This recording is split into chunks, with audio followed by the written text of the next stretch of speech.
Salmo 40. El siervo viene a hacer la voluntad de Dios. Este salmo se titula simplemente al músico principal.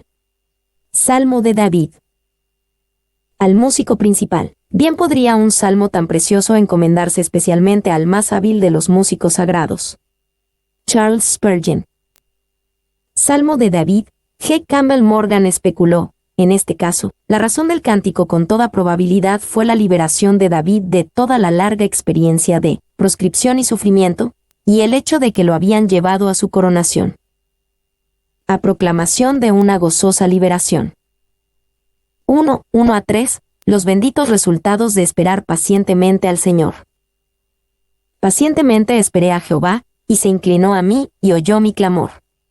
Y me hizo sacar del pozo de la desesperación, del lodo cenagoso, puso mis pies sobre peña, y enderezó mis pasos. Puso luego en mi boca cántico nuevo, alabanza a nuestro Dios. Verán esto muchos, y temerán, y confiarán en Jehová. Pacientemente esperé a Jehová, y se inclinó a mí. La idea de David esperando en o al Señor ha sido común, especialmente en los últimos salmos. Salmo 25, 5, 25 horas y 21 minutos, 27 horas y 14 minutos, 37, 7, 37, 9. En el salmo anterior, 39, 7, David esperaba en el Señor sin una respuesta inmediata. Aquí, se dice la respuesta, y se inclinó a mí, y oyó mi clamor. 7. Ha tenido su dolorosa aplicación en los salmos 38 y 39, pero ahora tiene su resultado triunfal. Kidner. 3. Piensen hermanos, no podría leerse, esperé con impaciencia al Señor, en el caso de la mayoría de nosotros. Spurgeon. Ve, y se inclinó a mí, y oyó mi clamor. La palabra inclinó lleva el sentido de que Dios se inclina hacia David en su aflicción, quitando cualquier distancia percibida entre el Señor y su siervo. Cuando David supo que Dios oyó su clamor, confió en una respuesta favorable. Y la paciente espera hizo que el cantor sintiera que Jehová se inclinaba sobre él y escuchaba su llanto. Kidner. C. Y me hizo sacar del pozo de la desesperación. Puso mis pies sobre peña. Estos fueron más beneficios para David mientras pacientemente esperaba a Jehová. Dios lo liberó de su actual crisis, que era como lodo cenagoso, y lo puso en un lugar mucho mejor y más seguro, enderezó mis pasos. La oración de David por liberación fue respondida. D. Puso luego en mi boca cántico nuevo, alabanza a nuestro Dios. Este es otro beneficio para David al esperar en el Señor. Su liberación produjo una alabanza espontánea, un cántico nuevo que vino de Dios mismo. Y Dios inspirará cánticos y palabras de alabanza. Esto casi suena egoísta, pero cuando comprendemos lo bueno y correcto que es para la criatura alabar al Creador, para los redimidos alabar al Redentor, para los entregados alabar al Libertador, entonces tiene sentido. Estamos agradecidos de que Dios nos dé la capacidad de alabarlo. 2. Es posible que este salmo fuera el cántico nuevo que Dios puso en la boca de David. El siervo de Dios que sufre siempre se convierte en el que canta. Porque así como el secreto del canto es siempre esperar a Dios, hacer la voluntad de Dios, en y a través del sufrimiento, el resultado es siempre la liberación y el emitir un canto. Morgan. Verán esto muchos, y temerán, y confiarán en Jehová. Este es un beneficio más de la paciente espera de David en el Señor. La liberación y la alabanza que se derivaron de ella fueron un testimonio eficaz para los demás. Fueron inspirados a temer al Señor y a confiar en Él. Y confiarán en Jehová. Confiar en el Señor es la evidencia, no la esencia de la salvación. El que es un verdadero creyente es evidentemente redimido del dominio del pecado y de Satanás. Spurgeon. 2. 4-5. Confiar en el Dios que piensa en su pueblo. Bienaventurado el hombre que puso en Jehová su confianza. Este es un pensamiento natural y apropiado que fluye de lo que David acababa de experimentar. Sabía por experiencia que la confianza. Y un hombre puede ser tan pobre como Lázaro, tan odiado como Mardoqueo, tan enfermo como Ezequías, tan solitario como Elías, pero mientras su mano se puede sostener de Dios, ninguna de sus aflicciones externas puede impedir que sea contado entre los bienaventurados. Pero el hombre más rico y próspero que no tenga fe es maldito, sea quien sea. Spurgeon. B. Y no mira a los soberbios, ni a los que se desvían tras la mentira. David conectó la confianza en Dios con la conducta moral en este caso, la capacidad de discernir y juzgar el carácter de los demás y actuar de manera apropiada hacia ellos. Quizás la crisis de David vino por negarse a respetar a los soberbios, o a aquellos que se desvían tras la mentira. Y, no mira a los soberbios. Para los soberbios usa el término que se convirtió en el apodo de Egipto, el fanfarrón vacío, Isaías 30, 7. Kidner. Se has aumentado, oh Jehová Dios mío, tus maravillas, y tus pensamientos para con nosotros, no es posible contarlos. David alabó a Dios como el hacedor de muchas obras maravillosas y por sus pensamientos para con su pueblo. David sabía que Dios pensaba en él, y en su pueblo, y pensaba en ellos favorablemente. De lo contrario, no habría bendición en esos pensamientos. Y la creación, la providencia y la redención, rebosan de maravillas como el mar de vida. Spurgeon. 2. El pasado está lleno de sus milagros, maravillas. El futuro lleno de sus planes. Esta es la fuerza de la palabra pensamientos. Kidner. 3. En el Salmo 8:4, David se preguntaba, ¿qué es el hombre para que tengas de él memoria? Consideraba la grandeza del universo y se asombraba de que Dios pensara en el hombre en absoluto. Aquí llevó esa idea mucho más lejos y se asombra de lo mucho que piensa Dios en su pueblo. Por implicación, también está asombrado de que Dios tenga pensamientos tan amorosos y llenos de gracia hacia su pueblo, y tantos, que no es posible contarlos. 4. Los pensamientos de Dios para con nosotros son maravillosos porque son los pensamientos de Dios. Cuando yo pienso, es una cabeza pobre, pequeña, débil y vacía la que está pensando, pero cuando Dios piensa, la mente gigantesca que enmarca el universo está pensando en mí. Spurgeon. V. Los pensamientos de Dios para con nosotros son maravillosos porque son muchos, no es posible contarlos. No puedes contar los pensamientos de Dios sobre ti. Un pensamiento de gracia es seguido por otro, rápidamente como los rayos de luz del sol, de modo que nos es imposible enumerarlos. Spurgeon. D. El siervo dispuesto proclama alabanza a Dios. Aquí entramos en uno de los pasajes más maravillosos de todo el Antiguo Testamento, un pasaje en el que el Hijo de Dios encarnado no se ve a través de un espejo en la oscuridad, sino como si estuviera cara a cara. Spurgeon. 1, 6-8, la llegada del siervo. Sacrificio y ofrenda no te agrada, has abierto mis oídos, holocausto y expiación no has demandado. Entonces dije, he aquí, vengo, en el rollo del libro está escrito de mí, el hacer tu voluntad, Dios mío, me ha agradado, y tu ley está en medio de mi corazón. A. Sacrificio y ofrenda no te agrada, has abierto mis oídos. David entendía que en un sentido relativo, Dios no quería sacrificios de animales. Dios quería siervos dispuestos y rendidos. Y en el Salmo 40, 6 se mencionan 4 tipos de ofrenda. Sacrificio. Ofrendas hechas con sangre. Ofrenda. Ofrendas hechas sin sangre. Holocausto. Ofrendas de consagración total. Expiación. Ofrenda para expiar el pecado. 2. ¿Qué es lo que le agrada a Dios en lugar del sacrificio? Obediencia. Esto fue cierto para el predecesor de David, Saúl. El rey Saúl ofreció sacrificios muy bien, lo que no hizo fue obedecer a Dios, 1 Samuel 15, 22-23. Al final, esto fue cumplido por el hijo de David. Jesús vino y fue perfectamente obediente, y su obediencia nos es acreditada. B. Has abierto mis oídos. En lugar de sacrificios de animales, Dios quiere siervos que lo escuchen y se entreguen a Él como un esclavo voluntario se entrega a su amo.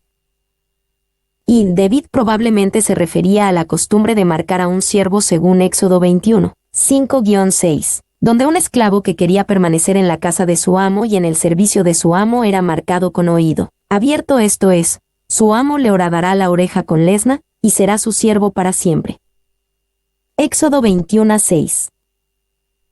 2. Es extraordinario pensar que esta ceremonia se llevara a cabo en el antiguo Israel. Un siervo diría, sé que he cumplido con mis obligaciones para con mi amo y he servido lo que debía. Sin embargo, amo a mi amo y estoy tan agradecido por lo que me ha dado que con mucho gusto me comprometeré de por vida, no por deuda, vergüenza o derrota, sino por amor. Este era el corazón de David hacia Dios, y este corazón y esta vida eran más grandes que cualquier sacrificio de animales. 3. La ceremonia en Éxodo 21, 5-6 describe que solo se perfora o abre una oreja. El texto del Salmo 40 describe, has abierto mis oídos. Algunos consideran esto como evidencia de que el salmista tenía algo más en mente además de la ceremonia del esclavo, como simplemente abrir el oído para escuchar y obedecer. Es mejor considerarlo como la expresión de David de entrega total. Más allá de lo que la ley misma exigía, como si dijera, Señor, toma mis dos oídos. 4. Orne da una explicación aparte de la ceremonia de Éxodo 21, 5-6, porque la expresión, me has abierto los oídos, parece equivalente a, tú me has hecho obediente. Así, Isaías 50, 5, el Señor Dios me abrió los oídos, y no fui rebelde, ni me alejé. Orn. Se has abierto mis oídos, holocausto y expiación no has demandado. La entrega de David a Dios fue maravillosa y un ejemplo impresionante. Sin embargo, solo presagió la sumisión final a Dios llevada a cabo por el Mesías, Jesucristo. Hebreos 10, 5-10 cita la traducción de la Septuaginta, griego antiguo, del Salmo 40, 6-8. Esta es una maravillosa y notable profecía de la obra de Jesús.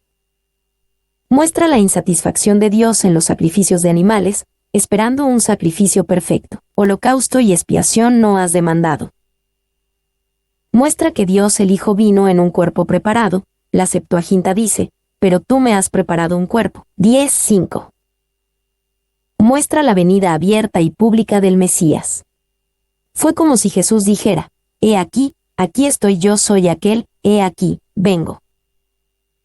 Muestra al Mesías como el gran tema de las Escrituras hebreas, en el rollo del libro está escrito de mí. Muestra la dedicación del Mesías a la voluntad de Dios, el hacer tu voluntad, Dios mío, me ha agradado. Muestra el amor del Mesías y la obediencia a la palabra de Dios, tu ley está en medio de mi corazón. Y holocausto y expiación no has demandado. Es notable que todas las ofrendas y sacrificios que se consideraban de naturaleza expiatoria o purificadora, ofrecidos bajo la ley, son enumerados aquí por el salmista y el apóstol, para mostrar que ninguno de ellos, ni todos ellos, podían quitar el pecado, y que el gran sacrificio de Cristo era el único que podía hacerlo. Clarke. 2. La Septuaginta, de la cual Pablo toma la cita, ha traducido este pasaje, me has preparado un cuerpo. No es fácil imaginar cómo surgió esta lectura, pero como la autoridad apostólica ha sancionado la variación, no la aceptamos como un error, sino como ejemplo de varias lecturas igualmente inspiradas. Spurgeon. D. En el rollo del libro está escrito de mí. En un sentido mucho menor, David podía decir esto de sí mismo, porque su ascensión al trono de Israel fue profetizada mucho antes de que tuviera lugar. Sin embargo, cualquier cumplimiento de esto en David es una pálida sombra de su cumplimiento asombroso y perfecto en el más grande Hijo de David, Jesús el Mesías. El hacer tu voluntad, Dios mío, me ha agradado, nuevamente, en un sentido mucho menor. Esto fue cierto de David, el hombre conforme al corazón de Dios. Sin embargo, cualquier cumplimiento de esto en David es una pálida sombra de su cumplimiento asombroso y perfecto en el más grande Hijo de David, Jesús el Mesías. Jesús dijo que hacer la voluntad de Dios era para él tan necesario y delicioso como la comida. Juan 4:34. Y, el hacer tu voluntad, me ha agradado, Jesús no solo hizo la voluntad del Padre, sino que se deleitó en ella. Desde la antigua eternidad había deseado la obra que se le había propuesto. En su vida humana estuvo angustiado hasta que alcanzó el bautismo de agonía en el que magnificó la ley, e incluso en el mismo Getsemaní eligió la voluntad del Padre y dejó a un lado la suya. Spurgeon. 2. El hacer, fue Jesús quien hizo la obra. El Padre hizo que sucediera, pero no la llevó a cabo él mismo. Fue Jesús quien la llevó a cabo, quien la realizó, quien la trajo, quien la introdujo dentro del velo, y la puso como una ofrenda meritoria y aceptable a los pies de su complacido Padre. Entonces la obra está hecha, ha sido consumada. No es necesario que intentemos hacerla. No podemos hacerla. No podemos hacer lo que ya está hecho, y no podríamos hacerla, aunque aún no se hubiera llevado a cabo. Fram, citado en Spurgeon. 3. Tu ley está en medio de mi corazón, abre los corazones de la mayoría de los hombres, y allí encontrarás escrito, el Dios de este mundo presente. Pero la ley de Dios está en el corazón de los hombres buenos para vivir y morir con ella. 1. 9 a 12. Proclamación pública de las buenas nuevas y alabanza a Dios. He anunciado justicia en grande congregación, he aquí, no refrené mis labios, Jehová, tú lo sabes. No encubrí tu justicia dentro de mi corazón, he publicado tu fidelidad y tu salvación, no oculté tu misericordia y tu verdad en grande asamblea. Jehová, no retengas de mí tus misericordias, tu misericordia y tu verdad me guarden siempre. Porque me han rodeado males sin número, me han alcanzado mis maldades, y no puedo levantar la vista. Se han aumentado más que los cabellos de mi cabeza, y mi corazón me falla. He anunciado justicia en grande congregación. David dijo esto para asegurarle a Dios, y asimismo, que había glorificado a Dios entre su pueblo. Esto era parte del nuevo cántico y alabanza que provenía de su liberación. David no refrenaría sus labios para ofrecer esta alabanza. Y, sin embargo, como en los versículos anteriores, esto tiene un cumplimiento mucho mayor y perfecto en Jesús, el Hijo de David. Fue cierto de Jesús en su ministerio terrenal. Esto es lo que Jesús puede decir. Él era el príncipe de los predicadores al aire libre, el gran itinerante, el presidente del colegio de todos los predicadores del Evangelio. Spurgeon. 2. También es cierto de Jesús en la eternidad por venir. De Jesús es verdad, en medio de la congregación te alabaré, Hebreos 2:12 como un cumplimiento de Salmo 22:22. Es algo extraordinario pensar en Jesús dirigiendo la asamblea del pueblo de Dios en alabanza a Dios el Padre. B. No encubrí tu justicia dentro de mi corazón. La justicia de Dios era evidente tanto en las palabras como en las acciones de David. No se dio en un lugar secreto que no tenía conexión con la forma en que realmente vivía su vida. Y, no encubrí. Esto da a entender que cualquiera que se comprometiera a predicar el Evangelio de Cristo estaría en gran tentación de esconderlo y encubrirlo, porque debe ser predicado con gran contienda y frente a gran oposición. Henry, citado en Spurgeon. C. No retengas de mí tus misericordias. Aunque David alababa a Dios por la liberación pasada y presente, no presumiría del futuro. Se mantenía en oración humilde ante Dios, pidiendo un suministro constante de sus tiernas misericordias. Y no es difícil ver esto como una oración de Jesús, el Hijo de David. Mientras vivió en esta tierra, lo hizo como un hombre en constante dependencia de su compañerismo y perfecta comunión con Dios el Padre. Vemos esto como una oración de Jesús, quizás especialmente en sus sufrimientos en la cruz. Jehová, no retengas de mí tus misericordias. Tu misericordia y tu verdad me guarden siempre. 2. Verdaderamente fue en la cruz donde Jesús pudo decir, porque me han rodeado males sin número. D. Me han alcanzado mis maldades. David necesitaba este suministro constante de la misericordia y verdad de Dios porque conocía sus propios pecados. Le pedía a Dios que no lo dejara con sus muchos pecados, se han aumentado más que los cabellos de mi cabeza, sino que lo librara en misericordia. Y hay un sentido en el que Jesús nunca podría decir, me han alcanzado mis maldades. Él fue y es el Cordero de Dios sin mancha, sin pecado ni defecto. Sin embargo, en otro sentido, esas palabras son perfectas en su descripción de Jesús, porque en su vida y especialmente en sus sufrimientos, Él se identificó consciente y perfectamente con su pueblo, tomando sus pecados como propios. Para Jesús, fueron mis maldades. pero no porque él cometiera los pecados, sino porque por amor eligió llevarlos y también a toda la ira que merecían. 2. Si esto se toma de Cristo, él es maximus peccatorum, el mayor de los pecadores por imputación, 2 Corintios 5:20. Se proclamación de una súplica sincera de ayuda. 1. 13-15, la súplica por liberación. Quieras, oh Jehová, librarme. Jehová, apresúrate a socorrerme. Sean avergonzados y confundidos aún a los que buscan mi vida para destruirla. Vuelvan atrás y avergüéncense los que mi mal desean, sean asolados en pago de su afrenta los que me dicen, ea.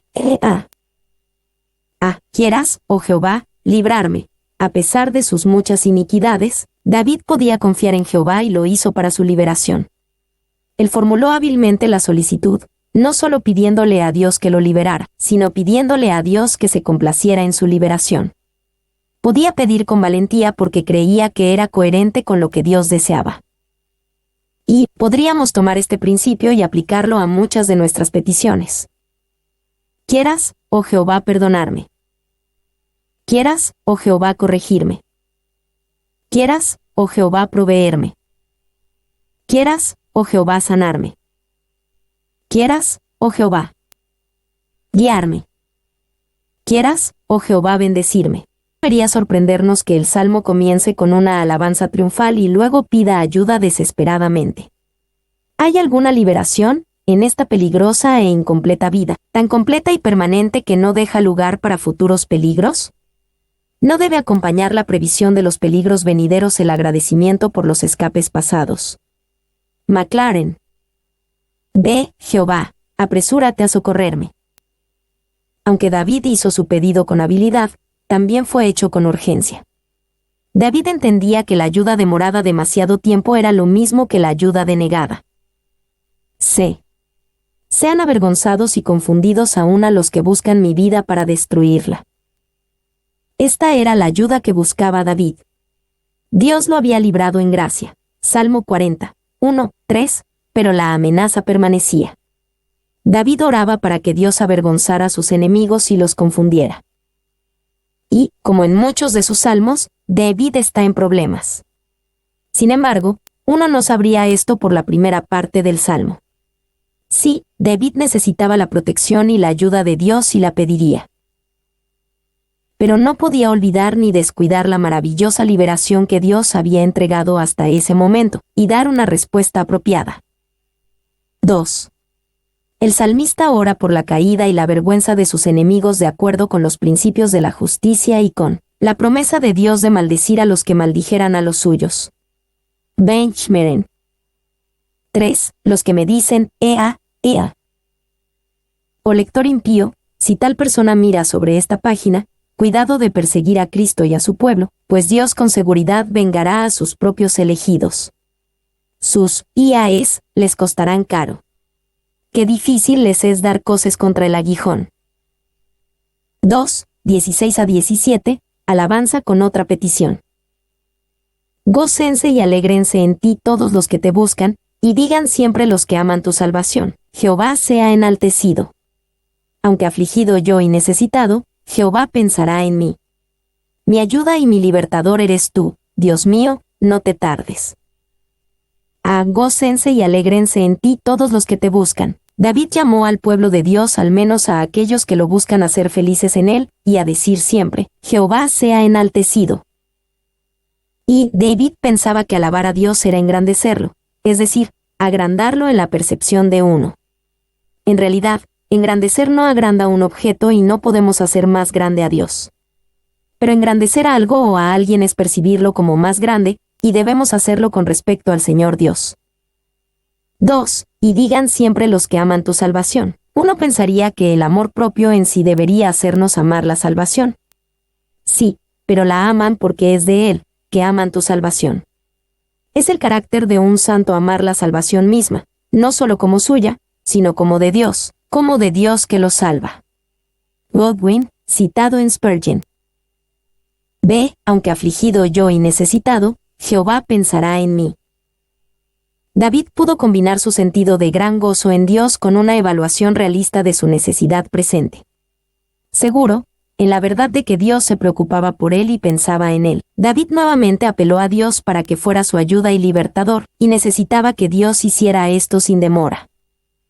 Y, él clama, soy pobre y necesitado. Su gozo se encuentra en otro. Aparta la mirada de sí mismo, busca los consuelos que el propósito eterno le ha preparado. Spurgeon. 2. Afligido yo y necesitado. Con tal padre y tal amigo, la pobreza se vuelve riqueza y la debilidad misma es fuerte. Orn. 3. Jehová pensará en mí, él pensaba en ti, y todavía piensa en ti. Cuando el Padre piensa en sus hijos, piensa en ti.